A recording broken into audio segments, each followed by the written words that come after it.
یہ انسان۔ تقریباً 1 درجن انڈے سامنے رکھے ہوئے تھے۔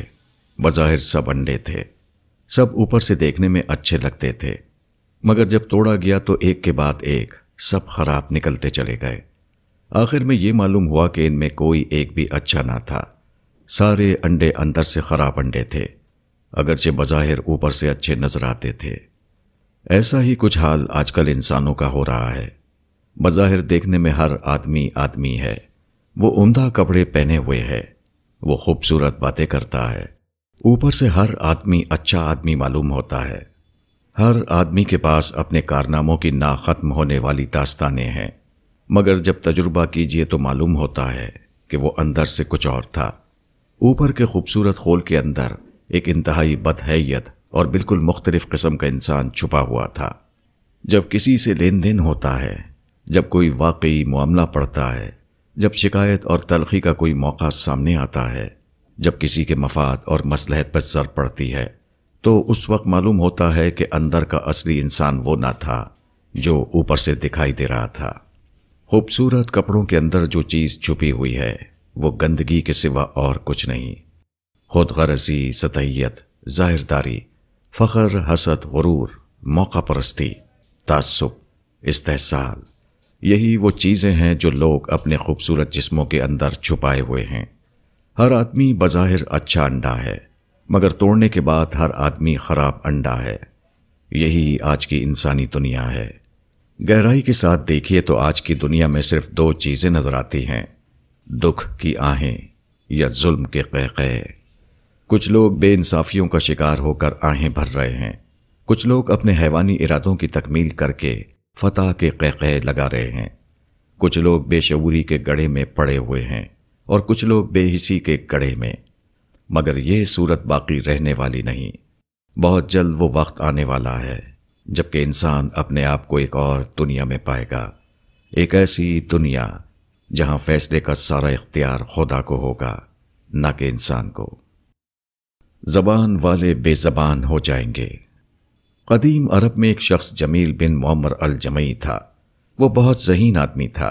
اس کے اندر یہ عجیب صلاحیت تھی کہ وہ 2 متضاد نقطۂ نظر پر یکساں قدرت کے ساتھ تقریر کر سکتا تھا۔ چنانچہ اس کا نام 2 دل والا پڑ گیا۔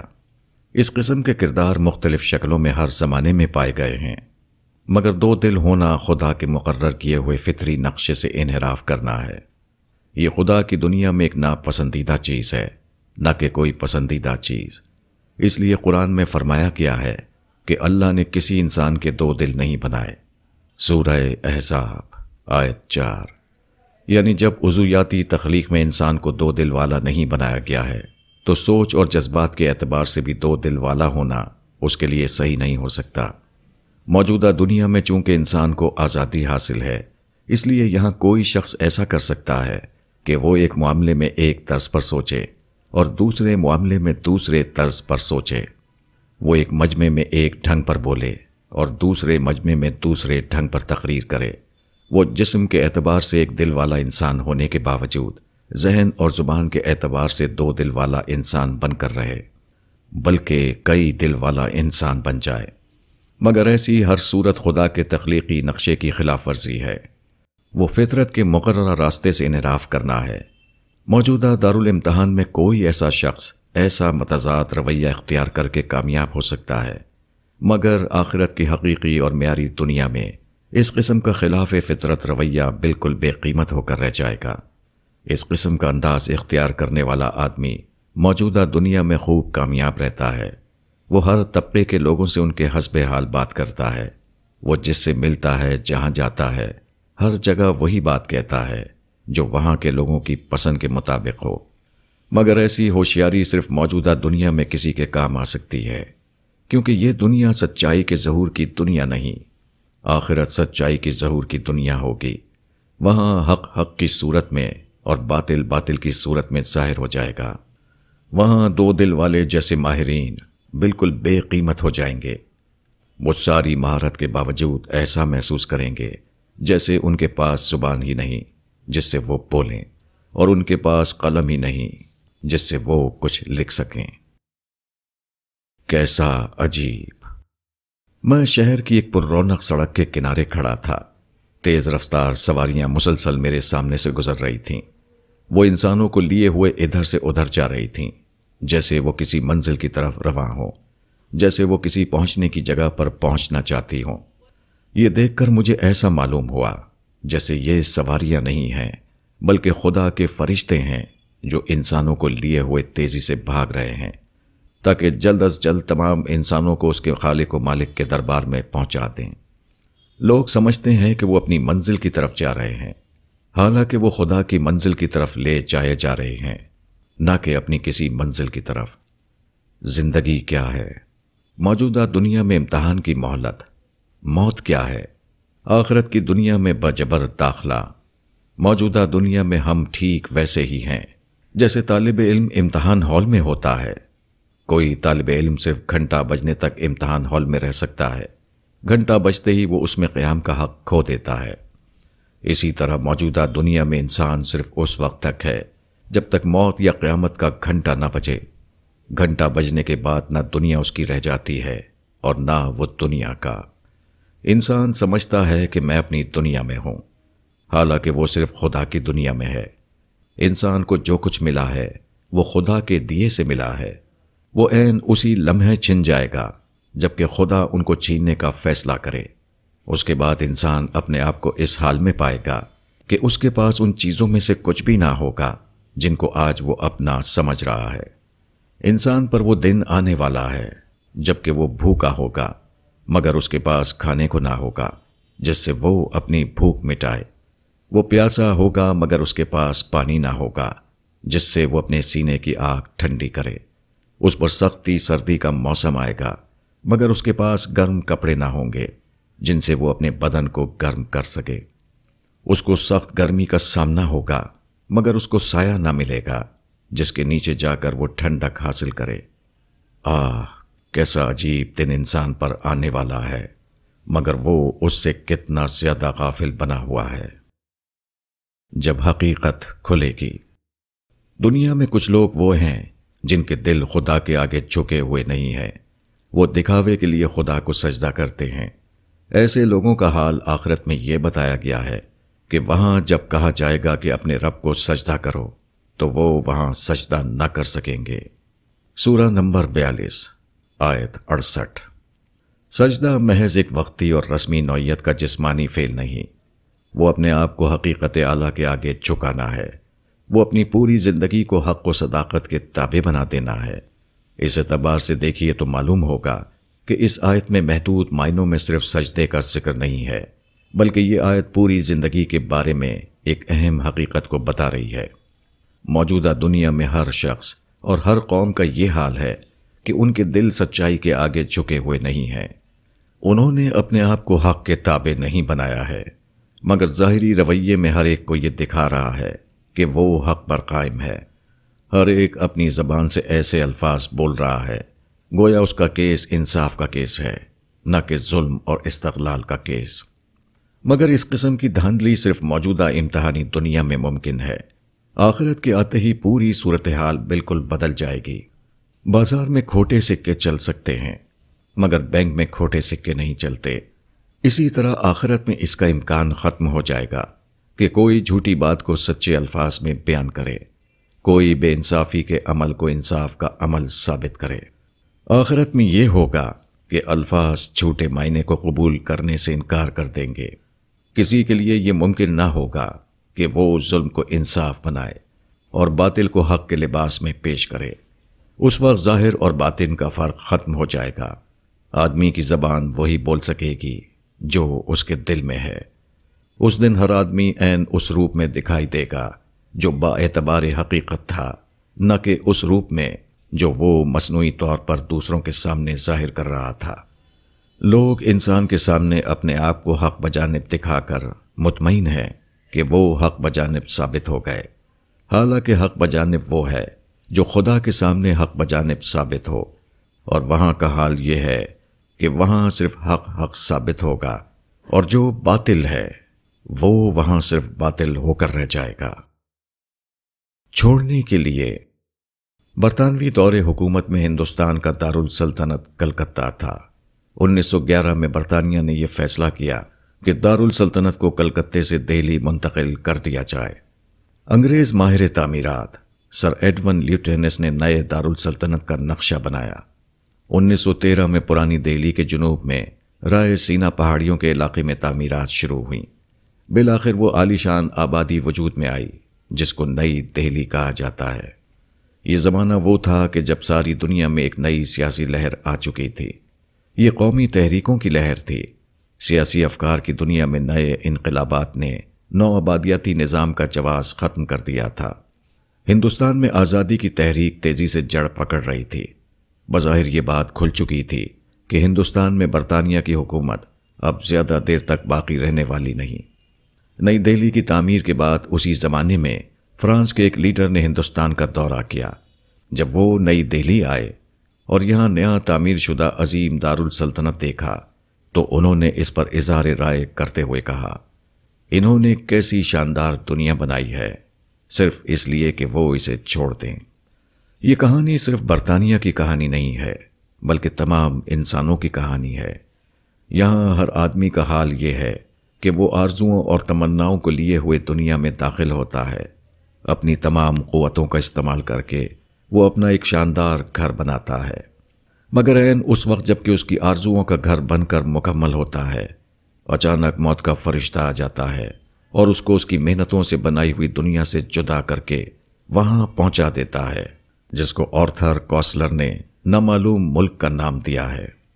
زندگی کی کہانی اگر اتنی ہی ہو تو وہ کیسی عجیب دردناک کہانی ہے، مگر جس طرح دنیا کی ہر چیز اپنے جوڑے کے ساتھ مکمل ہوتی ہے، اسی طرح موجودہ دنیا کا بھی ایک تکمیلی جوڑا ہے، اور وہ جوڑا آخرت ہے۔ جو شخص آخرت کو بھولا ہوا ہے اس کی زندگی یقیناً صرف ایک المیہ ہے، مگر جو شخص امکان آخرت سے فائدہ اٹھائے اور موجودہ دنیا کے مواقع کو اگلی دنیا کی تعمیر میں صرف کرے، اس کے لیے موجودہ دنیا ایک نئی زیادہ کامیاب زندگی کا قیمتی زینہ بن جائے گی۔ آخرت کے بغیر انسان کی زندگی صرف ایک المیہ ہے، مگر آخرت کو ملانے کے بعد وہ ایک تربیہ میں بدل جاتی ہے۔ کہاں سے کہاں تک۔ 5 رمضان 1404 ہجری کو میں دہلی کے ایک جنازے میں شریک ہوا۔ موت کے بعد مرنے والے شخص کو نہلایا گیا، اس کو نئے کپڑے کا کفن پہنایا گیا، لوگوں نے کھڑے ہو کر اس کی نماز جنازہ پڑھی اور پھر میت کو اپنے کاندھوں پر لے کر چلے، یہاں تک کہ قبر میں احترام کے ساتھ لٹا کر اس کو ڈھک دیا گیا۔ میں نے سوچا ایک مردہ جسم کے ساتھ اتنے زیادہ اہتمام کا حکم اسلام نے کیوں دیا؟ یہ ایک حقیقت ہے کہ مرنے کے بعد انسان کا جسم مٹی کے سوا اور کچھ نہیں ہوتا، مگر اس کو عام مٹی کی طرح ادھر ادھر پھینک نہیں دیا جاتا، بلکہ اس کے ساتھ باقاعدہ انسان کا سا سلوک کیا جاتا ہے۔ مٹی کے ساتھ انسان جیسا معاملہ کرنے کا حکم مرنے والے کے اعتبار سے نہیں ہے بلکہ زندہ رہنے والے کے اعتبار سے ہے۔ مردہ انسان کے ذریعے زندہ انسانوں کو سبق دیا جاتا ہے کہ بالآخر ان کا انجام کیا ہونے والا ہے۔ اسلام یہ چاہتا ہے کہ زندہ لوگ مرنے والے کے روپ میں خود اپنے آپ کو دیکھیں، وہ موت سے پہلے موت کا تجربہ کریں۔ یہ تجربہ اس طرح بھی ممکن تھا کہ ایک مقرر دن کو کاغذ کا انسانی پتلا بنایا جائے اور اس کے ساتھ تمام رسوم ادا کر کے اس کو مٹی کے گڑھے میں ڈال دیا جائے۔ اسلام نے اس تجربے کو حقیقی بنانے کے لیے حقیقی انسان کے مردہ جسم کو استعمال کیا۔ ایک انسان ہماری طرح ایک زندہ انسان تھا، چلتے چلتے اس کے قدم جواب دے گئے، بولتے بولتے اس کی زبان بند ہو گئی، دیکھتے دیکھتے اس کی آنکھیں بے نور ہو گئیں، لوگوں کے نزدیک اس کی جو قیمت تھی وہ سب اچانک ختم ہو گئی۔ اب خدا اس واقعے کو استعمال کرتا ہے تاکہ اپنے جیسے ایک انسان کے ذریعے لوگوں کو زندگی کا سبق یاد دلاتے۔ لوگ اس کو اہتمام کے ساتھ تیار کرتے ہیں اور پھر لے کر چلتے ہیں، یہاں تک کہ آخری مرحلے میں پہنچ کر جب اس کو قبر کے گڑھے میں لٹا دیا جاتا ہے تو ہر آدمی یہ کرتا ہے کہ 3 بار اپنے ہاتھ میں مٹی لے کر قبر میں ڈالتا ہے۔ پہلی بار مٹی ڈالتے ہوئے وہ کہتا ہے کہ اسی سے ہم نے تم کو پیدا کیا۔ جب وہ دوسری بار مٹی ڈالتا ہے تو کہتا ہے اسی میں ہم تم کو دوبارہ ڈالیں گے، اور پھر تیسری بار مٹی ڈالتے ہوئے وہ کہتا ہے اور اسی سے ہم تم کو دوبارہ نکالیں گے۔ یہ 3 بار مٹی ڈالنا اس پورے قصے کا کلائمیکس ہے۔ اس طرح ایک زندہ واقعے کے ذریعے بتایا جاتا ہے کہ انسان کیا ہے اور اس کا آخری انجام کیا۔ قریب مگر دور۔ ایئر انڈیا کا ایک جہاز بوئنگ 747 23 جون 1958 کو مونٹریال سے اڑا۔ اس پر جہاز کے عملہ سمیت 329 آدمی سوار تھے۔ وہ مونٹریال سے لندن ہوتا ہوا دہلی آنے والا تھا۔ دہلی کے پالم ایئرپورٹ پر حسب معمول بہت سے لوگ اپنے آنے والے عزیزوں اور مہمانوں کا انتظار کر رہے تھے۔ آنے والے مسافروں میں کچھ وہ لوگ تھے جو کمائی کر کے اپنے گھروں کو لوٹ رہے تھے، کچھ وہ لڑکے اور لڑکیاں تھیں جو ہندوستان میں شادی کرنے کے لیے آ رہی تھیں، کچھ لوگ اپنے متعلقین سے ملنے کے لیے اپنے وطن پہنچنے والے تھے۔ اچانک خوشیاں غم میں تبدیل ہو گئیں۔ معلوم ہوا کہ جہاز اٹلانٹک کے اوپر پرواز کر رہا تھا کہ آئرلینڈ کے قریب اس کو حادثہ پیش آ گیا اور وہ برباد ہو کر سمندر میں گر پڑا۔ ہوائی اڈے پر مرنے والے مسافروں کی فہرست آویزہ کر دی گئی۔ تمام لوگ جو ہوائی اڈے پر انتظار کر رہے تھے وہ فہرست دیکھنے کے لیے متعلقہ بورڈ کی طرف دوڑے۔ اس موقع پر ایک انگریزی اخبار کے رپورٹر نے اپنا مشاہدہ بیان کرتے ہوئے یہ الفاظ لکھے ہیں: ہوش اڑا دینے والی بے یقینی کے اس لمحے میں ہر ایک یہ سوچ رہا تھا کہ ایسا حادثہ میرے ساتھ پیش نہیں آ سکتا، مگر بے رحم مساوات کے ساتھ موت کی فہرست نے ان کی تمام امیدوں کو بکھیر دیا۔ ہندوستان ٹائمز 24 جون 1985۔ فہرست نے بتایا کہ ہوائی جہاز کے 329 مسافر سب کے سب اچانک حادثے کا شکار ہو کر ختم ہو چکے ہیں۔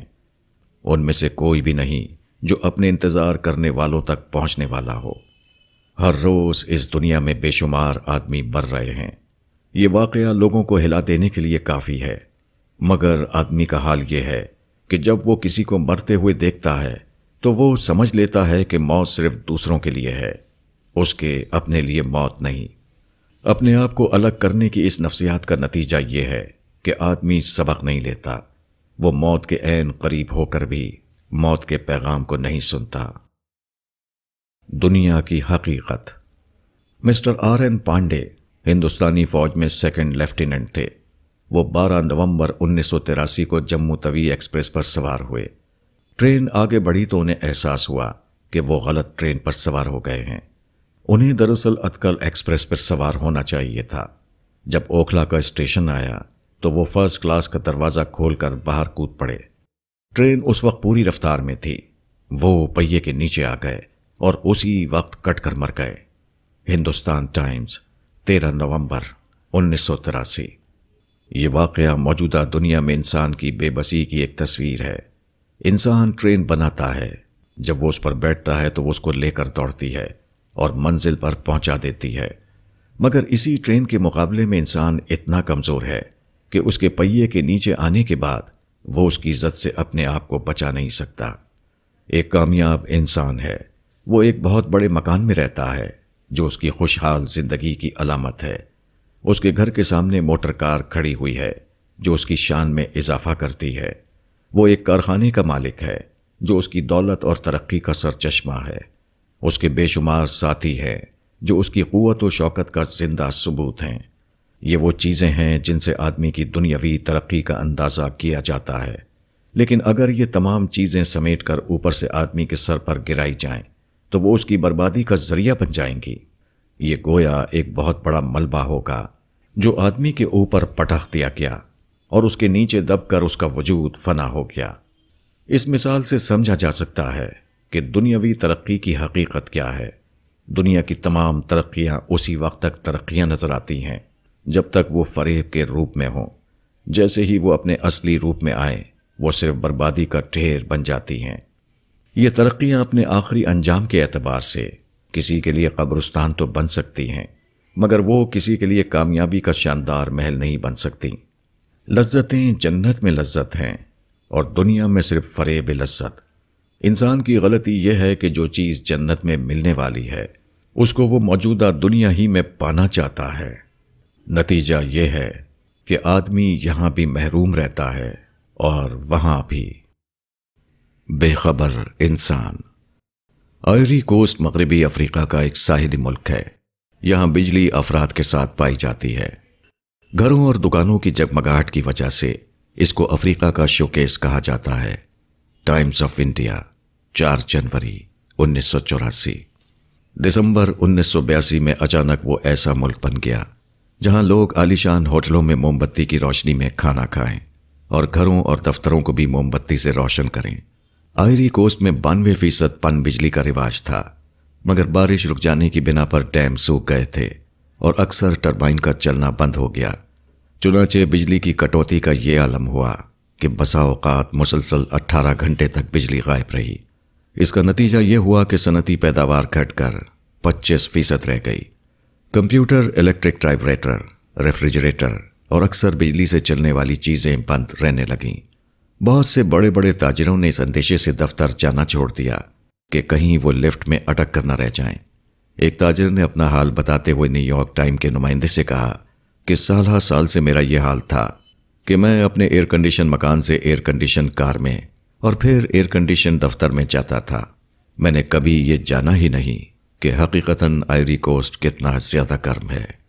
افریقہ جیسے گرم ملک میں ایئر کنڈیشن ماحول میں رہنے والا تاجر گویا ایک مصنوعی دنیا میں رہ رہا تھا۔ جب بجلی نے اس کا ساتھ چھوڑ دیا، اس وقت اس کو معلوم ہوا کہ اصل صورتحال اس کے برعکس تھی جس کو وہ اپنے ذہن میں بطور خود فرض کیے ہوئے تھا۔ یہی حال زیادہ بڑے پیمانے پر تمام انسانوں کا ہے۔ انسان موجودہ دنیا میں اپنے آپ کو آزاد پاتا ہے۔ وہ سمجھتا ہے کہ جو کچھ اس کے پاس ہے وہ اس کی ملکیت ہے۔ جب انسان کی موت آئے گی، اس وقت اچانک اس کو معلوم ہوگا کہ یہ محض فریب تھا۔ اس نے امتحان کی آزادی کو استحقاق کی آزادی سمجھ لیا تھا۔ اس نے خدا کے اثاثے کو اپنا اثاثہ فرض کر لیا تھا۔ وہ اپنے اعمال کے لیے خدا کے یہاں جواب دہ تھا، مگر وہ اس غلط فہمی میں مبتلا ہو گیا کہ وہ خواہ کچھ بھی کرے، کوئی اس سے پوچھ گچھ کرنے والا نہیں۔ انسان ذمہ دار وجود ہے۔ دوستوں، وزکی مشہور روسی ناول نگار ہے۔ اس کا ایک کامیاب ناول جرم و سزا ہے۔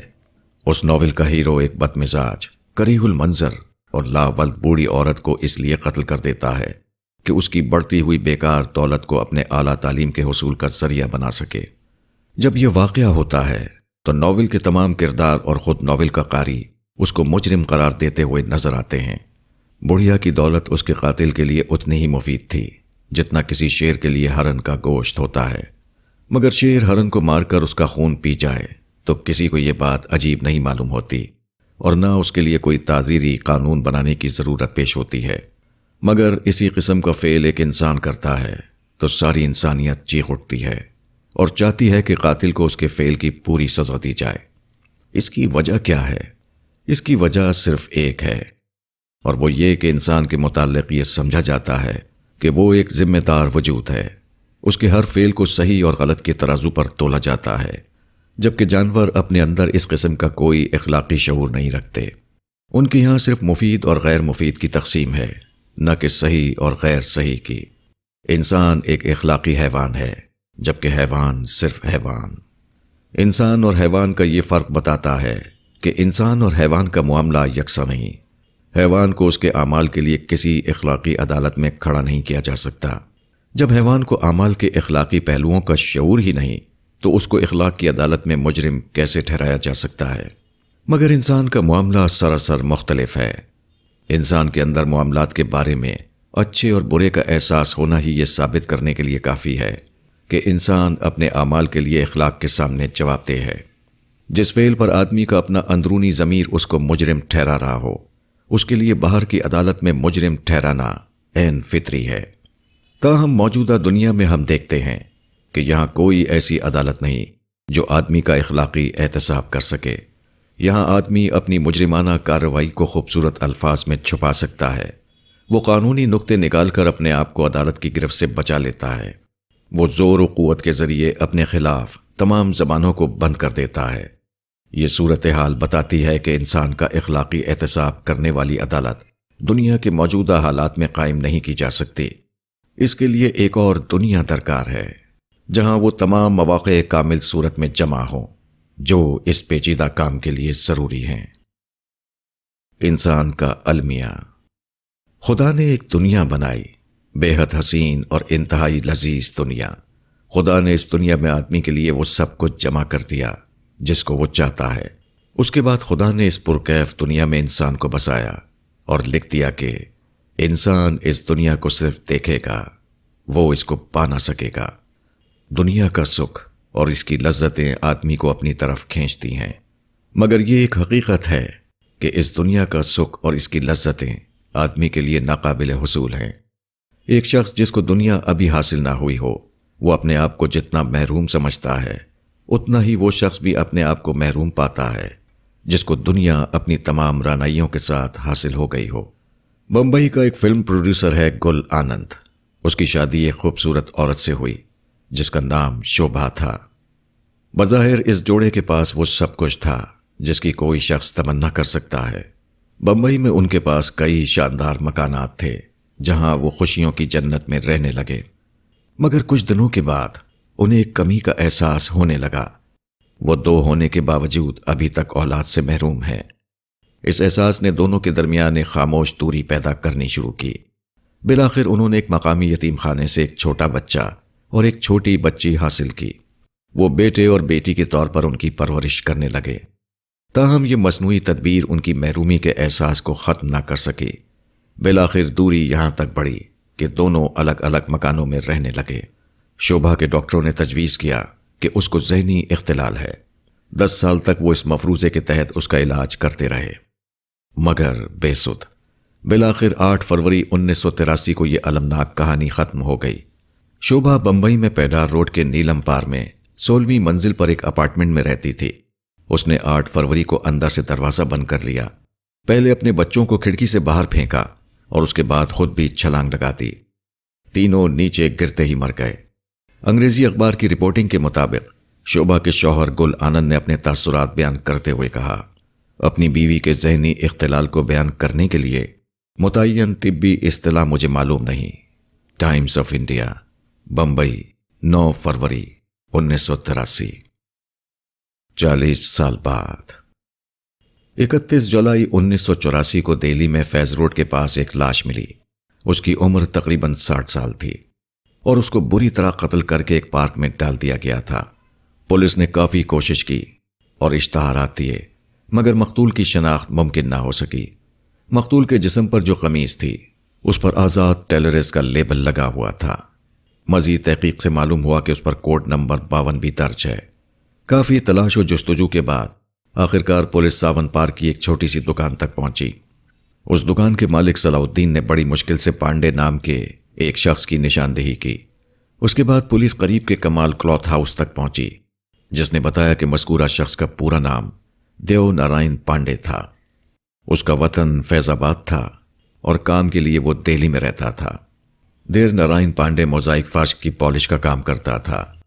پولیس کی یہ تحقیق جاری رہی۔ بالآخر معلوم ہوا کہ مذکورہ شخص نے 40 سال پہلے ایک شخص کو کسی ذاتی رنجش کی بنا پر مار ڈالا تھا۔ اس مقتول کا بھتیجا موہندر کمار چودھری بچپن سے اپنے گھر میں سنتا آیا تھا کہ پانڈے نے اس کے چچا کو قتل کیا ہے۔ اس کے دل میں انتقام کی آگ بھڑکی ہوئی تھی، چنانچہ اس نے دیو نارائن پانڈے سے دوستی کی اور ایک دن موقع پا کر اس کو قتل کر دیا۔ قاتل اب پولیس کی حراست میں ہے اور اس نے جرم کا اقبال کر لیا ہے۔ ہندوستان ٹائمز، 14 ستمبر 1984۔ موہندر کمار چودھری کا خاندان 40 سال بعد بھی اپنے قاتل کو نہ بھلا سکا۔ اس کے انتقام کی آگ اس وقت تک ٹھنڈی نہ ہوئی جب تک اس نے مارنے والے کو مار نہ ڈالا۔ ہر ماحول میں ایسا ہوتا ہے کہ ایک آدمی کو دوسرے آدمی سے شکایت پیدا ہو جاتی ہے۔ اس کا حل بدلہ لینا نہیں بلکہ بھلا دینا ہے۔ شکایت کو بھلانا مسئلے کو گھٹاتا ہے اور شکایت کا بدلہ لینا مسئلے کو اور زیادہ بڑھا دیتا ہے۔ مگر یہ کوئی آسان معاملہ نہیں۔ آدمی ایک کھوئی ہوئی چیز کو اسی وقت بھلا سکتا ہے جبکہ وہ اس سے بڑی چیز اپنے لیے پالے۔ محرومی کو بھلانے کے لیے ہمیشہ کوئی بڑی چیز درکار ہوتی ہے۔ یہ بڑی چیز صرف آخرت ہے۔ آخرت کا عقیدہ آدمی کو وہ سب سے بڑی چیز دے دیتا ہے جس کے مقابلے میں ہر چیز کم ہے۔ یہی وجہ ہے کہ آخرت کو پانے والا ہر دوسری چیز کو کھونا گوارا کر لیتا ہے۔ 31 دن کے لیے جنوری 1983 میں آندھرا پردیش میں تلکو دیم پارٹی پر سر اقتدار آئی۔ تاہم 16 اگست 1984 کو گورنر مسٹر رام لال نے تیلکودیم وزارت کو برخاست کر دیا اور مسٹر نریندر بھاسکر راؤ سے کہا کہ وہ کانگریس سے مل کر وزارت بنائیں۔ گورنر نے ازروئے دستور یہ ہدایت کی کہ وہ 30 دن کے اندر یہ ثابت کریں کہ 393 رکنی اسمبلی میں ان کی اکثریت ہے۔ اس کے بعد ممبروں کو توڑنے کی کوشش شروع ہوئی۔ کہا جاتا ہے کہ ایک ایک ممبر کی قیمت 20 لاکھ روپے تک لگا دی گئی۔ ہندوستان ٹائمز 13 ستمبر 1984۔ مگر معزول وزیر اعلیٰ Mister N T Rama Rao نے وزارت کی برخاستگی کے بعد اپنی پارٹی کے ممبران اسمبلی کو اپنے راما کرشنا اسٹوڈیوز میں بند کر دیا۔ 30 دن گزر گئے اور مسٹر بھاسکر راؤ اسمبلی میں اپنی اکثریت ثابت کرنے کے قابل نہ ہو سکے۔ ان کی وزارت غیر قانونی ہو گئی۔ چنانچہ نئے گورنر شنکر دیال شرما نے 16 ستمبر 1984 کو نیا حکم جاری کیا، جس کے مطابق مسٹر بھاسکر راؤ کو وزارت چھوڑ دینی پڑی اور Mister N T Rama Rao دوبارہ حکومت کے ایوان میں داخل ہو گئے۔ اس سلسلے میں ٹائمز آف انڈیا 19 ستمبر 1984 نے خصوصی رپورٹ میں دکھایا کہ مسٹر بھاسکر راؤ نے اپنی مختصر وزارت کے دوران کیا کیا۔ انہوں نے حکومت کا 100 کروڑ روپیہ سے زیادہ کا فنڈ ریلیز کر دیا۔ انہوں نے اسمبلی کے ممبروں کو کھلی پیشکش کر دی کہ پارٹی چھوڑ کر آؤ اور وزیر بن جاؤ۔ اس قسم کی تفصیلات پیش کرتے ہوئے اخبار مذکورہ کا نامہ نگار لکھتا ہے کہ مسٹر بھاسکر راؤ 31 دن تک وزیر اعلیٰ رہے۔ اس غیر یقینی مدت میں انہوں نے اس طرح عمل کیا گویا وہ اس عہدے پر 100 سال تک رہنے کے لیے آئے تھے۔ یہی ہر آدمی کا حال ہے۔ موجودہ دنیا میں ہر آدمی صرف 30 دن کے لیے آیا ہے، مگر وہ اس طرح رہتا ہے جیسے کہ وہ 100 سال سے پہلے یہاں سے جانے والا نہیں۔ کیسا عجیب ہے موجودہ دنیا میں انسان کا آنا، اور کیسا عجیب ہے اس کا یہاں سے جانا۔ ایک MC نوجوان دہلی میں سرکاری ملازم ہیں۔ ان سے میری پرانی ملاقات ہے۔ ایک روز میں کسی کام سے باہر گیا ہوا تھا۔ رات کو واپس آیا تو گھر والوں نے بتایا کہ آج مذکورہ نوجوان کئی بار آپ سے ملنے کے لیے آ چکے ہیں۔ ابھی باتیں ہو ہی رہی تھیں کہ گھنٹی بجی۔ دروازہ کھولا گیا تو مذکورہ نوجوان تیسری بار مجھ سے ملنے کے لیے دروازے پر موجود تھے۔ مجھ کو دیکھتے ہی وہ مسکرا کر بولے، آج میں آپ کو ایک خوشخبری دینے آیا ہوں۔ اس کے بعد انہوں نے بتایا کہ میرا پروموشن ہو گیا ہے اور اب میری تنخواہ میں 100 روپیہ ماہوار کا اضافہ ہو جائے گا۔ میں نے سوچا کہ آدمی کے پاس اگر کوئی اہم خبر ہو تو وہ اس کو چھپانے پر قادر نہیں ہو سکتا۔ اہم خبر کو آدمی بتا کر رہتا ہے، بلکہ وہ ڈھونڈتا ہے کہ کوئی ملے تاکہ وہ اس کو بتا سکے۔ کسی نے نئی کار خریدی ہو یا نیا مکان بنایا ہو تو اس کا چرچا کیے بغیر وہ رہ نہیں سکتا۔ کسی مجلس میں اگر اس کی کار یا اس کا مکان موضوع گفتگو نہ ہو تو وہ کسی نہ کسی طرح موضوع کو بدل کر ایسے رخ پر لاتا ہے کہ وہ اپنی نئی کار اور نئے مکان کی خبر لوگوں کو دے سکے۔ یہ انسانی فطرت ہے۔ کوئی بھی انسان ایسا نہیں ہو سکتا کہ وہ اپنی اہم خبر کو دوسروں کو سنانے کے لیے بے قرار نہ رہتا ہو۔ آج بے شمار آوازیں فضا میں پھیلی ہوئی ہیں۔ ہر ایک کے پاس کوئی نہ کوئی پیغام ہے جس کو وہ دوسروں تک پہنچانا چاہتا ہے، مگر سنانے والوں کی بھیڑ میں کوئی آخرت کی خبر سنانے والا نہیں، کوئی جنت اور جہنم سے آگاہ کرنے والا نہیں۔ اس کا مطلب یہ ہے کہ بولنے اور لکھنے والوں کے پاس آخرت کی خبر ہی نہیں۔ ہر ایک کے پاس دنیا کی کوئی نہ کوئی خبر ہے، آخرت کی خبر کسی کے پاس موجود ہی نہیں۔ اگر کسی کے پاس آخرت کی خبر ہوتی تو وہ اس کو سنائے بغیر نہیں رہ سکتا تھا، بلکہ آخرت کی غیر معمولی اہمیت کی بنا پر اس کا یہ حال ہوتا کہ اس کے لیے کوئی دوسری خبر نہ ہوتی جس کو سنانے کے لیے وہ لوگوں کے سامنے کھڑا ہو۔ وہ اپنی ساری طاقت اور سارا وقت بس آخرت کی خبر سنانے میں لگا دیتا۔ جہنم سے ڈرانے اور جنت کی خوشخبری دینے کے سوا کوئی کام اس کو کام نظر نہ آتا۔ اگر یہ معلوم ہو کہ اگلے چند لمحے کے بعد بھونچال آنے والا ہے یا آتش فشاں پھٹنے والا ہے تو ہر آدمی اسی کا تذکرہ کرنے میں مشغول ہوگا۔ ہر دوسری بات کو بھول کر لوگ آنے والے ہولناک لمحے پر بات کرتے ہوئے نظر آئیں گے، مگر تقریر کرنے والے تقریریں کر رہے ہیں اور مضامین لکھنے والے مضامین لکھ رہے ہیں، مگر یہ سب چیزیں قیامت کے تذکرے سے اس طرح خالی ہوتی ہیں جیسے کہ لوگوں کو آنے والے ہولناک دن کی خبر ہی نہیں۔ آدمی اکثر اپنے گرد و پیش کے مسائل میں الجھا رہتا ہے، ذاتی یا قومی قسم کے معاشی اور سیاسی اور سماجی واقعات جن کا وہ اپنے آس پاس تجزیہ کرتا ہے، وہ انہی کو واقعہ سمجھتا ہے اور انہی کے چرچے میں مشغول رہتا ہے۔ مگر سب سے بڑا مسئلہ قیامت کا مسئلہ ہے۔ قیامت ہماری نگاہوں سے اوجھل ہے، مگر وہ ہونے والے تمام واقعات میں سب سے بڑا واقعہ ہے۔ وہ تمام واقعات سے زیادہ اس قابل ہے کہ اس کا چرچا کیا جائے۔ کل کو جانیے۔ ضیاء الرحمن سابق صدر بنگلہ دیش ڈھاکہ سے چٹاگام گئے۔ وہاں وہ 30 مئی 1981 کو سرکاری ریسٹ ہاؤس میں آرام کر رہے تھے کہ رات کے وقت ان پر حملہ کر کے انہیں ہلاک کر دیا گیا۔ ان کو ہلاک کرنے والا بنگلہ دیش کا ایک فوجی افسر میجر جنرل منظور تھا۔ میجر جنرل منظور نے یہ گمان کیا تھا کہ صدر ضیاء الرحمن کو اقتدار سے ہٹانے کے بعد وہ بنگلہ دیش کی حکومت پر قبضہ کر لیں گے، مگر ان کا اندازہ غلط نکلا۔ فوج کے ایک دستے کے سوا عام فوجیوں نے ان کا ساتھ نہیں دیا۔ صرف 2 دن بعد 2 جون 1981 کو مخالف فوجیوں نے انہیں گولی مار کر ہلاک کر دیا۔ جنرل منظور کا جو انجام ہوا وہی اس دنیا میں ہر آدمی کا انجام ہو رہا ہے۔ کسی کا بظاہر فوج کی گولی کے ذریعے ہوتا ہے اور کوئی فرشتوں کے ذریعے موت کے انجام تک پہنچا دیا جاتا ہے، مگر کوئی اس سے سبق نہیں لیتا۔ کوئی جنرل منظور یہ نہیں سوچتا کہ اپنے حریف کو قتل کرنے کے اگلے ہی دن وہ بھی قتل کر دیا جائے گا۔ دوسرے کو موت کے گڑھے میں گرانے کے بعد وہ خود بھی لازمی طور پر موت کے گڑھے میں دھکیل دیا جائے گا۔ یہ دنیا امتحان کی جگہ ہے۔ اس دنیا میں ہر آدمی کو کسی نہ کسی دائرے میں اقتدار دیا جاتا ہے۔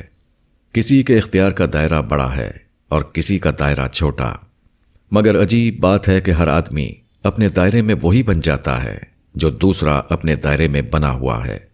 یہاں ہر شخص جنرل منظور ہے، ہر شخص دوسرے کی کاٹ میں لگا ہوا ہے، ہر شخص دوسرے کی نفی پر اپنا اثبات کرنا چاہتا ہے، ہر شخص اپنی حیثیت کا غلط اندازہ کر کے سمجھتا ہے کہ اگر اس نے دوسرے کو اس کے مقام سے ہٹا دیا تو اس کا خالی مقام اسے مل جائے گا۔ وہ بھول جاتا ہے کہ جو چیز اس کا انتظار کر رہی ہے وہ کسی کا خالی مقام نہیں بلکہ خود اس کی اپنی قبر ہے۔ ہر شخص جو آج اپنے آپ کو کامیاب سمجھتا ہے وہ کل اپنے آپ کو ناکام دیکھنے پر مجبور ہوتا ہے۔ یہ واقعہ ہر روز ہو رہا ہے، مگر کوئی بھی شخص آج کے بعد آنے والے کل کو نہیں دیکھتا۔ ہر شخص اپنے آج کو جاننے کا ماہر ہے، کسی کو اپنے کل کی خبر نہیں۔ اپنے آج کے جاننے والوں اپنے کل کو جانو، کیونکہ بالآخر تم جس سے دوچار ہونے والے ہو وہ تمہارا کل ہے، نہ کہ تمہارا آج۔ آنے والا طوفان۔ 11 اگست 1979 کو موروی یعنی گجرات میں اچانک ایک سیلاب آیا جس نے پوری بستی کو تہس نہس کر دیا۔ بستی کے کنارے ایک بڑا بند تھا۔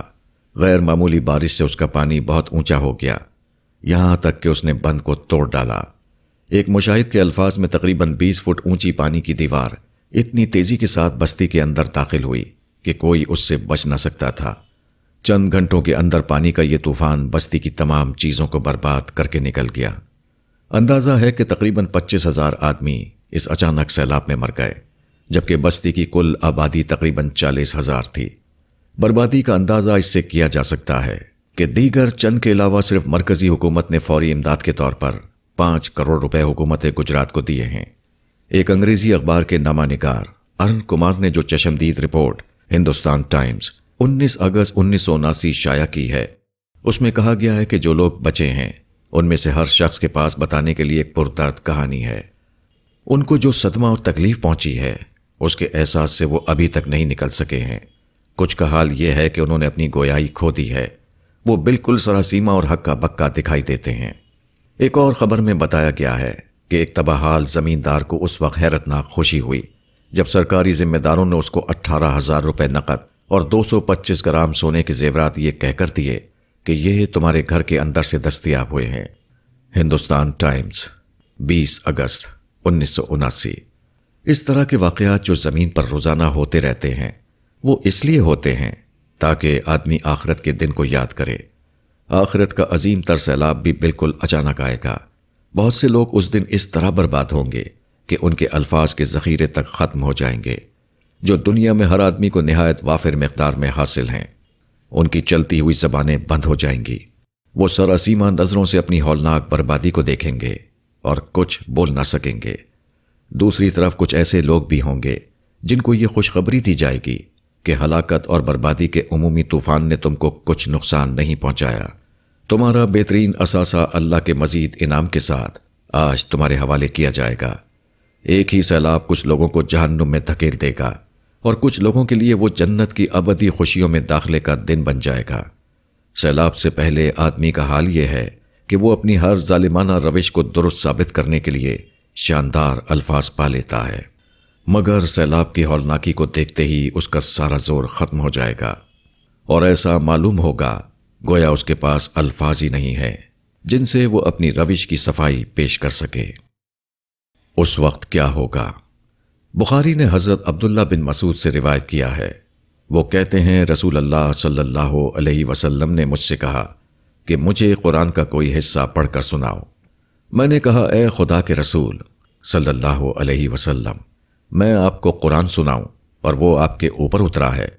آپ نے فرمایا ہاں، مجھے پسند ہے کہ میں قرآن کو اپنے سوا دوسروں سے سنوں۔ میں نے سورہ نساء پڑھنی شروع کی یہاں تک کہ میں اس آیت پر پہنچا، پھر کیا ہوگا جب ہم ہر قوم سے ایک گواہ کھڑا کریں گے اور ان لوگوں پر تم کو گواہ بنا کر لائیں گے؟ آپ نے فرمایا بس کرو۔ میں نے دیکھا تو آپ کے دونوں آنکھوں سے آنسو جاری تھے۔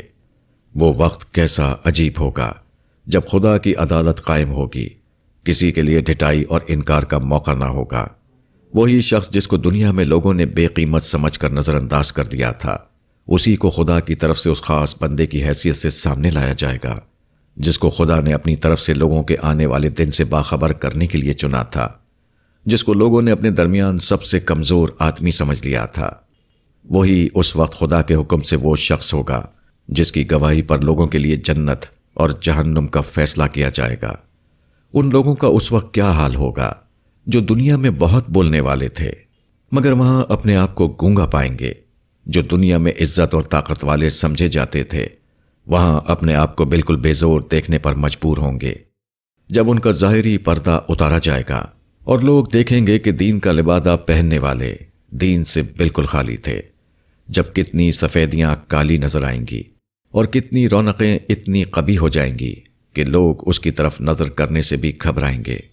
موجودہ دنیا میں لوگ مصنوعی غلافوں میں چھپے ہوئے ہیں، کسی کے لیے خوبصورت الفاظ اس کی اندرونی حالت کا پردہ بنے ہوئے ہیں اور کسی کے لیے اس کی مادی رونقیں، مگر آخرت میں لوگوں کے الفاظ بھی ان سے چھن جائیں گے اور ان کی مادی رونقیں بھی۔ اس وقت ہر آدمی اپنی اصلی صورت میں سامنے آ جائے گا۔ کیسا سخت ہوگا وہ دن! اگر آج لوگوں کا اس کا اندازہ ہو جائے تو ان کے الفاظ کی شدت ختم ہو جائے، کسی چیز میں ان کے لیے لذت باقی نہ رہے، دنیا کی عزت بھی ان کو اتنی ہی بے معنی معلوم ہو جتنا دنیا کی بے عزتی۔ نامعلوم مستقبل۔ آدمی اس دنیا میں معصوم کلی کی طرح پیدا ہوتا ہے، اس کے والدین امنگوں اور حوصلوں کے ساتھ اس کو پالتے ہیں، وہ بڑا ہوتا ہے، اس کے بعد وہ ایک ایسی دنیا میں اپنی زندگی کی جد و جہد شروع کرتا ہے جہاں اس کے لیے تلخ تجربات اور ناخوشگوار یادوں کے سوا اور کوئی چیز موجود نہیں۔ انسان آرزوؤں کے محل بناتا ہے صرف اس لیے کہ سنگین حقائق اس کی نفی کر کے اس کو ہمیشہ کے لیے مٹا دیں۔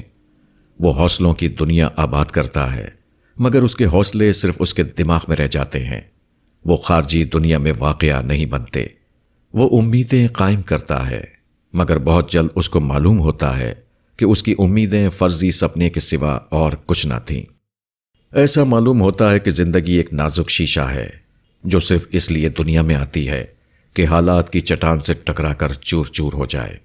آدمی موجودہ دنیا میں اپنی زندگی کا آغاز سنہری آرزوؤں کے ساتھ کرتا ہے مگر بالآخر جو چیز اس کے حصے میں آتی ہے وہ صرف آرزوؤں کا ایک قبرستان ہے جو اس کے سینے میں دفن ہو کر رہ جاتا ہے۔ کیسی کیسی امیدیں، کیسی کیسی تمنائیں اور کیسے کیسے خواب ہوتے ہیں جن کی وہ اپنی روح کے سب سے نازک گوشے میں پرورش کرتا ہے مگر سب کا سب ناتمام رہتا ہے۔ وہ حسرتوں کا قبرستان بنا ہوا زندگی کے دن پورے کرتا ہے یہاں تک کہ وہ وقت آ جاتا ہے جبکہ وہ ایک نامعلوم مستقبل کی طرف دھکیل دیا جائے۔ انسان کا ماضی امیدوں اور تمناؤں کا ماضی ہے، اس کا حال ناکامی اور حسرتوں کا بہت بڑا مزار ہے اور اس کا مستقبل ایک نامعلوم دنیا کی طرف چھلانگ لگانا ہے۔ کیسا عجیب ہے یہ آغاز اور کیسا عجیب ہے اس کا انجام! خدا نے ایسا کیوں کیا؟ اس کی کم از کم ایک وجہ یہ ہے کہ آدمی زندگی کے بارے میں سنجیدہ ہو، وہ زندگی میں کھو جانے کے بجائے زندگی کے آغاز و انجام کے بارے میں سوچے جو شخص سنجیدگی کے ساتھ اس معاملے میں سوچے گا وہ اس کامل حکمت کو پالے گا جس کی طرف یہ ناقص دنیا ہر آن اشارہ کر رہی ہے۔ الٹا رخ۔ ایک مولوی صورت آدمی ایکسپریس ٹرین کے فرسٹ کلاس میں داخل ہوا۔ اس کے سوا کیبن میں 3 اور مسافر تھے اور تینوں پورے معنوں میں مسٹر تھے۔ مذکورہ مسافر کے سادہ لباس اور اس کے چہرے کی شرعی داڑھی نے اس کو اس ماحول میں اجنبی بنا دیا۔ کئی اسٹیشن گزر گئے، تینوں مسٹر آپس میں باتیں کرتے رہے، مگر کسی نے مولوی کی طرف رخ نہیں کیا۔ مولوی شاید ان کے نزدیک اس قابل نہ تھا کہ اس سے بات کی جائے۔ آخر مولوی نے یہ کیا کہ اگلے اسٹیشن پر ایک انگریزی اخبار خریدا اور اس کو ہاتھ میں لے کر الٹی طرف سے دیکھنے لگا۔ مسٹر صاحبان یہ منظر دیکھ کر ہنس پڑے۔ ایک شخص نے دوسرے سے انگریزی میں کہا، اس مولوی کو دیکھو، الٹی طرف سے اخبار پڑھ رہا ہے۔ دوسرا بولا، یہ شخص جب انگریزی نہیں جانتا تو اس کو خامخواہ انگریزی اخبار خریدنے کی کیا ضرورت تھی؟ مسٹر صاحبان کو یقین تھا کہ مولوی ان کی گفتگو کو سمجھ نہیں رہا ہے۔ ان کو معلوم نہ تھا کہ مولوی ان سے زیادہ انگریزی جانتا ہے۔ اس کے بعد مولوی ان کی طرف مخاطب ہوا اور انگریزی زبان میں مسلسل بولنا شروع کیا۔ اس نے انگریزی میں کہا، کیا یہ کوئی قانونی جرم ہے کہ اخبار کو الٹی طرف سے پکڑا جائے؟ آخر آپ نے کیسے سمجھ لیا کہ میں انگریزی زبان نہیں جانتا؟ اس کے بعد اس نے گفتگو کو دوسری طرف موڑ دیا۔ اس نے کہا، ایک اخبار کو الٹی طرف سے پکڑنا آپ کو اتنا عجیب معلوم ہوا، مگر معاف کیجئے، آپ اور آپ جیسے بے شمار لوگ پوری زندگی کو الٹی طرف سے پکڑے ہوئے ہیں۔ زندگی کو غیر مادی مقصد کی طرف سے پکڑنا چاہیے، اور لوگ اس کو مادی مقاصد کی طرف سے پکڑے ہوئے ہیں۔ اس کو روح کی طرف سے پکڑنا چاہیے، اور لوگ اس کو جسم کی طرف سے پکڑے ہوئے ہیں۔ زندگی کو دیکھنے کا صحیح رخ یہ ہے کہ اس کو آخرت کی طرف سے دیکھا جائے، مگر لوگ اس کو دنیا کی طرف سے دیکھ رہے ہیں۔ ہمارا سب سے اہم مسئلہ موت ہے، مگر تمام لوگ زندگی کو سب سے اہم مسئلہ بنائے ہوئے ہیں۔ صحیح بات یہ ہے کہ خدا کی نظر سے انسان کو دیکھا جائے، مگر آج سارے لوگوں کا یہ حال ہے کہ وہ انسان کی نظر سے خدا کو دیکھ رہے ہیں۔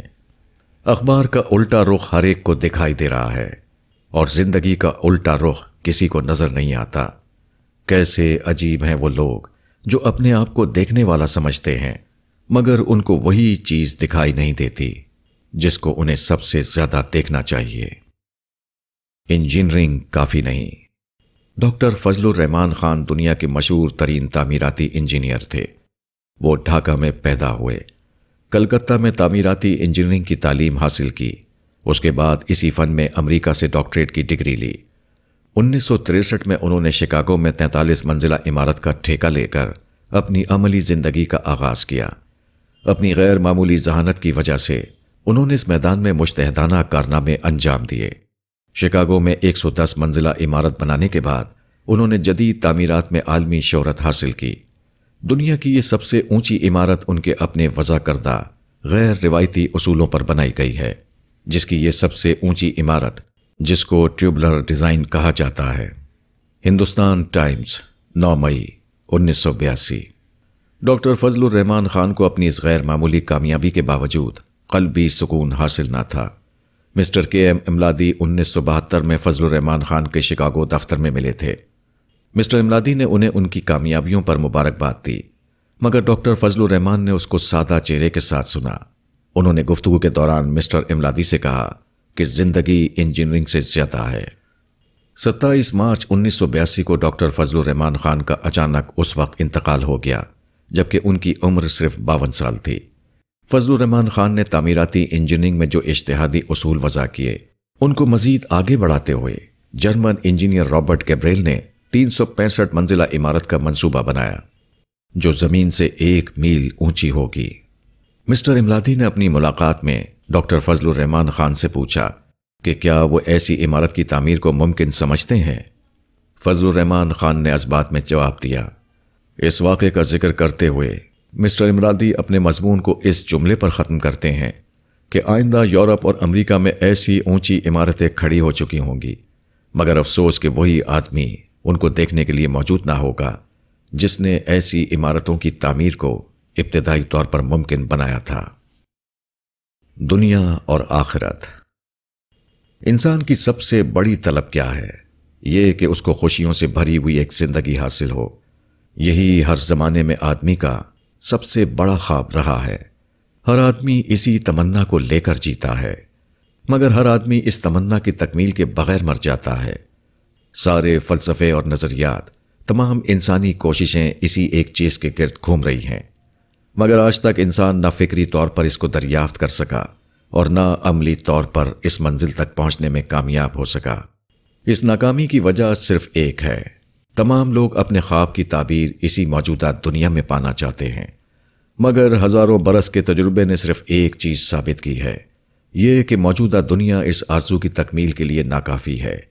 موجودہ دنیا کی محدودیت، موجودہ دنیا میں انسانی آزادی کا غلط استعمال انتہائی فیصلہ کن طور پر اس میں مانع ہے کہ موجودہ دنیا انسانی خوابوں کی تعبیر بن سکے۔ ہم زندگی کو کامیاب بنانے کی طرف ابھی سفر کر رہے ہوتے ہیں کہ ہم کو موت آ جاتی ہے۔ ہم مشینی ترقیاں وجود میں لاتے ہیں، مگر صنعتی مسائل پیدا ہو کر ساری ترقی کو بے معنی بنا دیتے ہیں۔ ہم بے پناہ قربانیاں کر کے ایک سیاسی نظام کو وجود میں لاتے ہیں، مگر اقتدار کی کرسی پر بیٹھنے والوں کا بگاڑ اس کو عملاً بے نتیجہ بنا دیتا ہے۔ ہم اپنی پسند کے مطابق ایک زندگی بنانے کی کوشش کرتے ہیں، مگر دوسرے انسانوں کا بغض، حسد، گھمنڈ، ظلم اور انتقام ظاہر ہو کر ہم کو الجھا لیتا ہے، اور ہم اپنے آشیانے کو خود اپنی آنکھوں سے بکھرتا ہوا دیکھ کر اس دنیا سے چلے جاتے ہیں۔ یہ مسلسل تجربات ثابت کرتے ہیں کہ ہماری خوابوں کی دنیا موجودہ زمینی حالات میں نہیں بن سکتی، اس کے لیے دوسری دنیا اور دوسرے حالات درکار ہیں۔ آدمی کی تمنائیں بجائے خود ایک حقیقی انسانی طلب ہیں، مگر اس طلب کی تکمیل کی جگہ موت کے بعد آنے والی اگلی دنیا ہے، نہ کہ موت سے پہلے کی موجودہ دنیا۔ یہی واحد چیز ہے جو ہماری دنیا کی زندگی کو بامعنی بناتی ہے۔ اس کے بعد موجودہ دنیا جد و جہد کی دنیا بن جاتی ہے، اور اگلی دنیا جد و جہد کا انجام پانے کی دنیا۔ اس کے بعد آدمی اپنی وہ منزل پا لیتا ہے جس کی طرف وہ مطمئن ہو کر بڑھ سکے۔ موجودہ دنیا کو منزل سمجھنے کی صورت میں آدمی بالآخر مایوسی اور انتشار ذہنی کے سوا اور کہیں نہیں پہنچتا، جبکہ آخرت کی دنیا کو منزل سمجھنے کا عقیدہ اس کے سامنے ابدی سکون کا دروازہ کھول دیتا ہے۔ ایک ایسی دنیا جہاں کھونے کے سوا اور کچھ نہ ہو، وہاں وہی نظریہ صحیح ہو سکتا ہے جو کھونے میں پانے کا راز بتا رہا ہو۔ کچھ کام نہ آئے گا۔ ایک صاحب سے بات ہو رہی تھی۔ 20 سال پہلے وہ معمولی میکینک تھے، اب وہ تقریباً 2 درجن مشینوں کے مالک ہیں، ان کے کئی کارخانے چل رہے ہیں۔ میں نے ایک ملاقات میں کہا، آپ نے ماشاءاللہ اپنے کاروبار میں کافی ترقی کی ہے۔ انہوں نے خوشی اور اعتماد کے لہجے میں جواب دیا، اتنی کمائی کر لی ہے کہ بچے کچھ نہ کریں تب بھی وہ 100 سال تک آرام سے کھاتے رہیں گے۔ یہ ایک انتہائی مثال ہے، تاہم موجودہ زمانے میں ہر آدمی کا یہی حال ہو رہا ہے۔ ہر آدمی اپنے اپنے دائرے میں یہی یقین لیے ہوئے ہے کہ اس نے اپنے معاملات کو درست کر لیا ہے، اسے اب کسی خطرے کی ضرورت نہیں، کم از کم 100 سال تک تو بالکل نہیں۔ کوئی اپنے بڑوں کو خوش کر کے مطمئن ہے، کسی کو یہ فخر ہے کہ اس نے اپنے قانونی کاغذات کو پکا کر دیا ہے، کسی کو اپنے قابل اعتماد ذریعہ معاش اور اپنے بینک بیلنس پر ناز ہے، کوئی اپنے بازوؤں کی قوت اور اپنی دادا گیری پر بھروسہ کیے ہوئے ہے۔ کسی کے پاس کچھ نہیں تو جس کے پاس ہے وہ اس سے خوشامد اور مصالحت کا تعلق قائم کر کے سمجھتا ہے کہ اس نے بھی ایک چھتری حاصل کر لی ہے، اب اس کا کچھ بگڑنے والا نہیں۔ مگر بھونچال جب آتا ہے تو اس قسم کے تمام بھروسوں کو باطل ثابت کر دیتا ہے۔ بھونچالوں کے لیے پکے محل اور کچی جھوپڑیوں میں کوئی فرق نہیں، طاقتور اور کمزور دونوں اس کے نزدیک یکساں ہیں۔ وہ بے سہارا لوگوں کو بھی اس طرح تہس نہس کر دیتا ہے جس طرح ان لوگوں کو جو مضبوط سہارا پکڑے ہوئے ہیں۔ بھونچال یہ یاد دلاتا ہے کہ اس دنیا میں آدمی کس قدر بے بس ہے۔ یہ بھونچال خدا کی ایک پیشگی نشانی ہے جو بتاتی ہے کہ ہر ایک کے لیے بالآخر کیا ہونے والا ہے۔ بھونچال ایک قسم کی چھوٹی قیامت ہے جو بڑی قیامت کا پتہ دیتی ہے۔ جب ہولناک گڑگڑاہٹ لوگوں کے اوسان خطا کر دیتی ہے، جب مکانات تاش کے پتوں کی طرح گرنے لگتے ہیں، جب زمین کا نچلا حصہ اوپر آ جاتا ہے جو اوپر تھا اور نیچے دفن ہو جاتا ہے، اس وقت انسان جان لیتا ہے کہ وہ قدرت کی طاقتوں کے آگے بالکل عاجز ہے۔ اس کے لیے صرف یہ مقدر ہے کہ بے بسی کے ساتھ اپنی بربادی کا تماشا دیکھے اور اس کے مقابلے میں کچھ نہ کر سکے۔ قیامت کا بھونچال موجودہ بھونچالوں سے اربوں اور کھربوں گنا زیادہ سخت ہوگا۔ اس وقت سارے سہارے ٹوٹ جائیں گے، ہر آدمی اپنی ہوشیاری بھول جائے گا، عظمت کے تمام مینارے اس طرح گر چکے ہوں گے کہ ان کا کہیں وجود نہ ہوگا۔ اس دن وہی سہارے والا ہوگا جس نے موجودہ چیزوں کو بے سہارا سمجھا تھا۔ اس دن وہی کامیاب ہوگا جس نے اس وقت خدا کو اپنایا تھا جب سارے لوگ خدا کو بھول کر دوسری چھتریوں کی پناہ لیے ہوئے تھے۔ ہر طرف فریب۔ آج کی دنیا فریب کی دنیا ہے۔ آج کے انسان کو ایسے نعرے مل گئے ہیں جن سے وہ اپنی شخصی لوٹ کی سیاست کو قومی خدمت کی سیاست ظاہر کر سکے۔ ہر آدمی ایسے الفاظ کا ماہر بنا ہوا ہے جو اس کے ظلم و فساد کو عین حق و انصاف کا روپ دے سکے۔ ہر آدمی کو ایسے قانونی نقطے ہاتھ گئے ہیں جو اس کے جرم کو بے گناہی کا سرٹیفکیٹ عطا کر دیں۔ یہ دنیا پرستوں کا حال ہے، مگر خدا پرستوں کا معاملہ بھی اس سے کچھ مختلف نہیں۔ یہاں بھی لوگوں نے ایسے فضائل و مسائل کا خزانہ جمع کر رکھا ہے جو ان کی بے دینی کو دینی کمال کے خانے میں ڈال دیں، جو ان کی بے عملی کو عمل کا شاندار کریڈٹ دے دیں۔ لوگوں نے ایسا خدا دریافت کر رکھا ہے جس سے ڈرنے کی کوئی ضرورت نہیں۔ لوگوں کو ایسا رسول ہاتھ آ گیا ہے جو صرف اس لیے آیا تھا کہ ان کی ساری بدعمالیوں کے باوجود خدا کے یہاں ان کا یقینی سفارشی بن جائے۔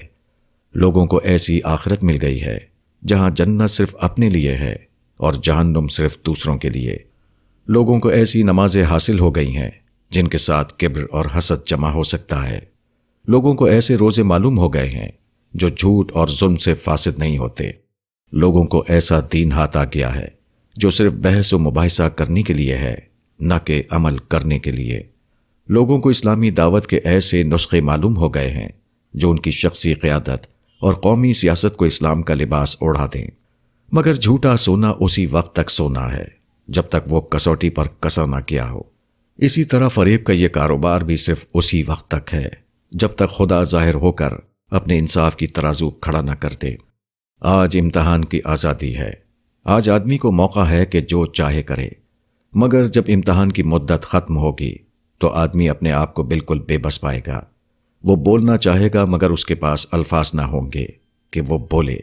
وہ چلنا چاہے گا مگر اس کے پاس پاؤں نہ ہوں گے کہ ان کے ذریعے وہ بھاگ کر کہیں جا سکے۔ یہ سچائی کا دن ہوگا۔ اس دن ہر آدمی کے اوپر سے فریب کا وہ لباس اتر چکا ہوگا جس کو آج وہ پہنے ہوئے ہے۔ ہر آدمی اپنی اس اصل صورت میں نمایاں ہو جائے گا جو فی الواقع اس کی ہے، مگر امتحان کی آزادی سے فائدہ اٹھا کر آج وہ اس کو چھپائے ہوئے ہے۔ آدمی کی یہ اصل صورت خدا کے سامنے بھی آج عریاں ہے، مگر آخرت کی دنیا میں وہ تمام لوگوں کے سامنے نمایاں ہو جائے گی۔ کامیابی کی فہرست۔ سید محمد کیرالہ میں پیدا ہوئے۔ ان کی تعلیم لندن میں ہوئی۔ ان کی غیر معمولی صلاحیتوں کو دیکھ کر ان کے 80 سالہ انگریز استاد پروفیسر اسٹیونز نے 1957 میں کہا تھا کہ اے نوجوان شخص، ایک دن تم یہاں اپنے ملک کے نمائندے بن کر آؤ گے، مگر میں اس وقت تم کو دیکھنے کے لیے موجود نہ ہوں گا۔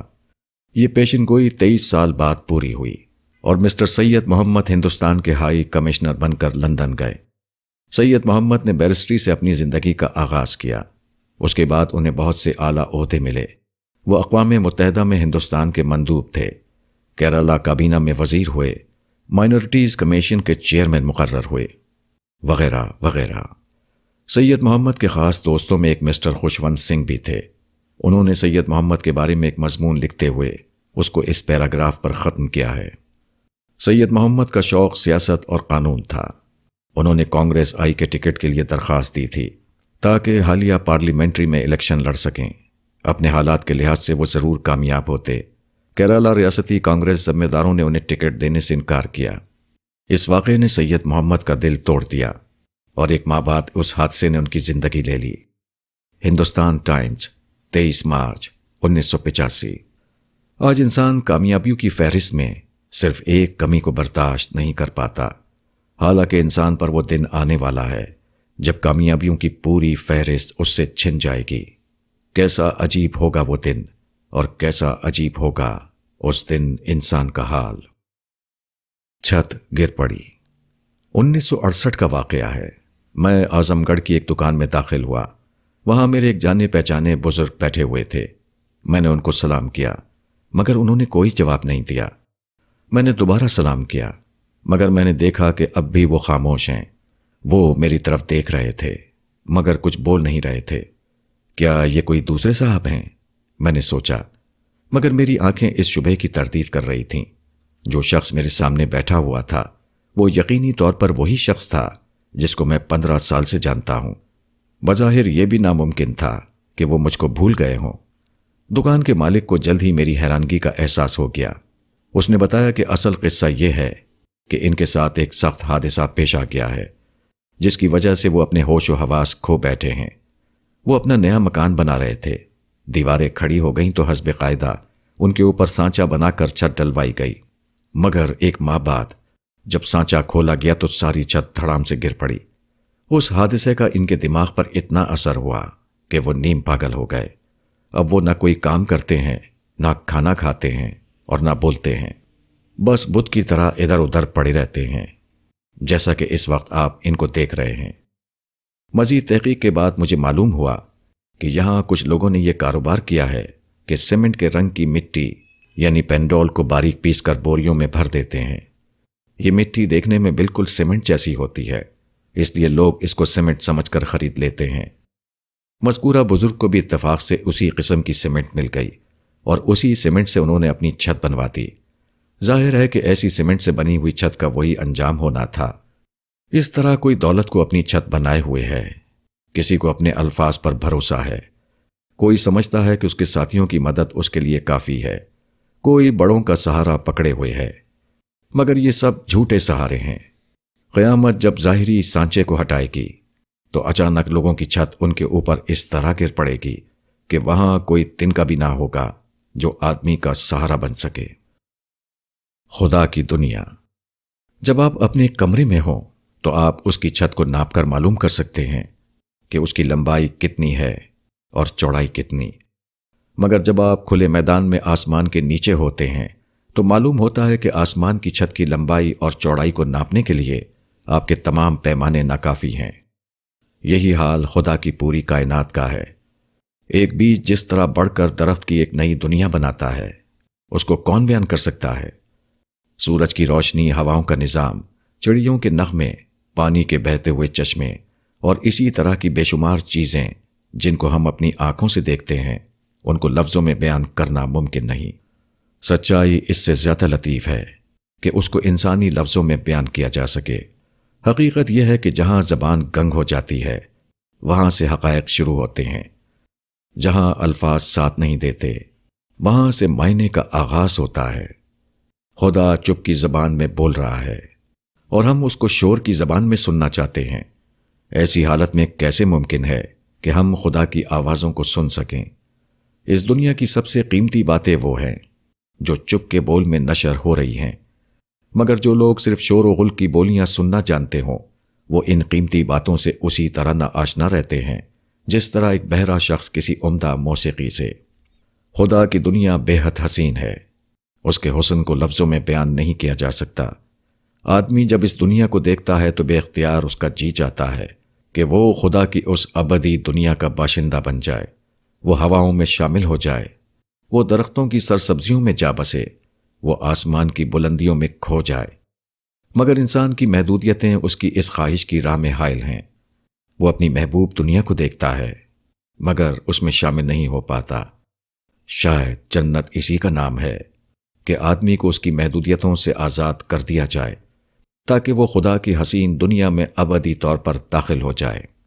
انسان نے جو تمدنی دنیا بنائی ہے وہ خدا کی دنیا سے کس قدر مختلف ہے۔ انسان کی بنائی ہوئی سواریاں شور اور دھواں پیدا کرتی ہیں، مگر خدا کی دنیا میں روشنی 1,86,000 میل فی سیکنڈ کی رفتار سے چلتی ہے اور نہ کہیں شور ہوتا ہے اور نہ دھواں۔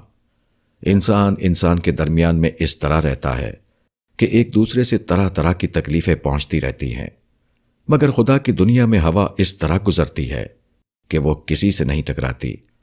انسان اپنی غلاظت کو کاربن اور پسینہ اور بول و براز کی صورت میں خارج کرتا ہے، مگر خدا نے اپنی دنیا میں جو درخت اگائے ہیں وہ اس کے برعکس اپنی کثافت کو آکسیجن کی صورت میں خارج کرتے ہیں اور پھول اپنی کثافت کو خوشبو کی صورت میں۔ انسان کے بنائے ہوئے تمام شہروں میں کوڑے کو ٹھکانے لگانا ایک ناقابل حل مسئلہ بنا ہوا ہے، مگر خدا کی بنائی ہوئی وسیع تر دنیا میں ہر روز بڑے پیمانے پر کوڑا نکلتا ہے، مگر کسی کو پتہ نہیں چلتا، کیونکہ اس کو ری سائیکل کر کے دوبارہ کائنات کے مفید اجزاء میں تبدیل کر دیا جاتا ہے۔ جو شخص حقیقت کی جھلک دیکھ لے، وہ اس کے بیان سے اپنے آپ کو عاجز محسوس کرنے لگتا ہے، اس پر چپ طاری ہو جاتی ہے، نہ یہ کہ وہ لفظوں کا سیلاب بہانے لگے۔ ہم خدا کے ملک میں ہیں۔ ایک امریکی خاتون سیاحت کی غرض سے روس گئیں۔ وہاں انہوں نے دیکھا کہ ہر جگہ کمیونسٹ پارٹی کے چیف کی تصویریں لگی ہوئی ہیں۔ یہ بات انہیں پسند نہیں آئی۔ ایک موقع پر وہ کچھ روسیوں سے اس پر تنقید کرنے لگیں۔ خاتون کی ساتھی نے ان کے کان میں چپکے سے کہا، میڈم آپ اس وقت روس میں ہیں، امریکہ میں نہیں ہیں۔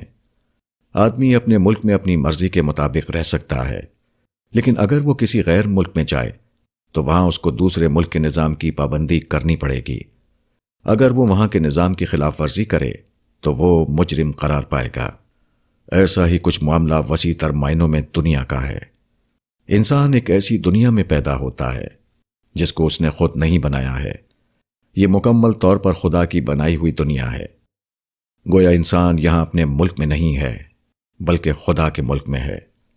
ایسی حالت میں انسان کی کامیابی کا واحد راستہ یہ ہے کہ وہ خدا کی اسکیم کو جانے اور اس اسکیم کے مطابق اس دنیا میں رہے۔ اگر وہ یہاں خدا کی اسکیم کے خلاف رہے گا تو وہ باغی قرار پائے گا اور اس قابل ٹھہرے گا کہ خدا اس کو سخت سزا دے کر ہمیشہ کے لیے اپنی تمام نعمتوں سے محروم کر دے۔ دنیا میں خدا کی مرضی کے مطابق رہنے کا طریقہ کیا ہے؟ یہی وہ سوال ہے جس کا جواب دینے کے لیے خدا نے اپنے پیغمبر کھڑے کیے۔ پیغمبروں نے انسان کی قابل فہم زبان میں کھول کھول کر بتایا کہ انسان سے خدا کو کیا مطلوب ہے اور خدا کی وہ اسکیم کیا ہے جس کی انسان کو پابندی کرنی چاہیے۔ قرآن اسی پیغمبرانہ ہدایت کا مستند مجموعہ ہے۔ جو شخص یہ چاہتا ہو کہ خدا اس کو اپنے وفادار بندوں میں شمار کرے اور اس کو اپنی ابدی نعمتوں میں حصے دار بنائے، اس کے لیے لازم ہے کہ وہ قرآن کو پڑھے اور اس کو اپنی زندگی کا رہنما بنا لے۔ جو شخص ایسا نہیں کرے گا، اس کا انجام شدید تر شکل میں وہی ہوگا جو روس میں امریکہ نوازوں کا ہوتا ہے یا امریکہ میں روس نوازوں کا۔ ایک موت 23 فروری 1983 کی صبح الرسالہ کے لیے بڑی دردناک خبر لے کر آئی۔ اس دن الرسالہ کے کاتب حافظ امجد علی شاہ جہان پوری کا انتقال ہو گیا۔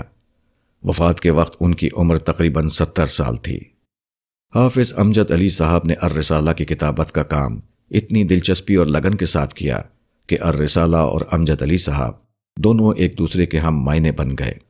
وہ دہلی کے اعلیٰ درجے کے کاتب تھے۔ الرسالہ کے صفحات نے ان کی خوش نویسی کے جو نمونے محفوظ کیے ہیں وہ ابھی نامعلوم مدت تک باقی رہیں گے، مگر لکھنے والے کا فن لکھنے والے کے ساتھ ہمیشہ کے لیے چلا گیا۔ اگر یہ کہا جائے کہ الرسالہ کی ہر اشاعت سب سے پہلے امجد علی صاحب کی نظر سے گزرتی تھی تو یہ بات بالکل صحیح ہوگی، کیونکہ وہ الرسالہ کو صرف لکھتے نہیں تھے بلکہ وہ اس کو پڑھتے بھی تھے۔ الرسالہ کے مضامین جب انہیں کتابت کے لیے دیے جاتے تو پہلے وہ ان کا مطالعہ کرتے، اس کے بعد ان کو لکھنا شروع کرتے۔ وہ الرسالہ کے صرف کاتب ہی نہیں تھے بلکہ وہ اس کے سب سے پہلے قاری بھی تھے۔ موت کی خبر ملنے کے بعد 23 فروری کی دوپہر جب میں ان کے گھر پہنچا تو ان کا مردہ جسم ایک چارپائی پر لیٹا ہوا تھا۔ میں دیر تک تاثرات کے طوفان میں انہیں دیکھتا رہا۔ وہی معصوم چہرہ تھا، مگر اب وہ خاموش ہو چکا تھا۔ بظاہر وہی آنکھیں تھیں، مگر اب وہ ہمیشہ کے لیے بند ہو چکی تھیں۔ ہاتھ وہی تھا، مگر اب وہ قلم پکڑنے کی طاقت سے محروم تھا۔ 23 فروری کو نماز ظہر کے بعد جنازہ اٹھا۔ لوگ حافظ امجد علی کا جسم کاندھوں پر اٹھائے قبرستان کی طرف جا رہے تھے، اور میرے ذہن میں ایک پوری تصویر جاگ رہی تھی جس میں انسان اپنے آغاز سے انجام کی طرف جاتا ہوا نظر آ رہا تھا۔ انسان کی کہانی کیسے عجیب طور پر اس دنیا میں شروع ہوتی ہے اور کیسے عجیب طور پر ختم ہو جاتی ہے۔ 23 فروری سے پہلے امجد علی صاحب سے میرا ہر روز کا ساتھ تھا۔ 23 فروری کو وہ اچانک دوسری دنیا میں چلے گئے۔ جب مجھے اس کا خیال آتا ہے تو میں یہ سوچنے لگتا ہوں کہ ہماری آج کی دنیا اور ہماری کل کی دنیا میں کتنا کم فاصلہ ہے۔ ایسا معلوم ہوتا ہے کہ آدمی کا ایک قدم اگر اس دنیا میں ہے تو اس کا دوسرا قدم اس دنیا میں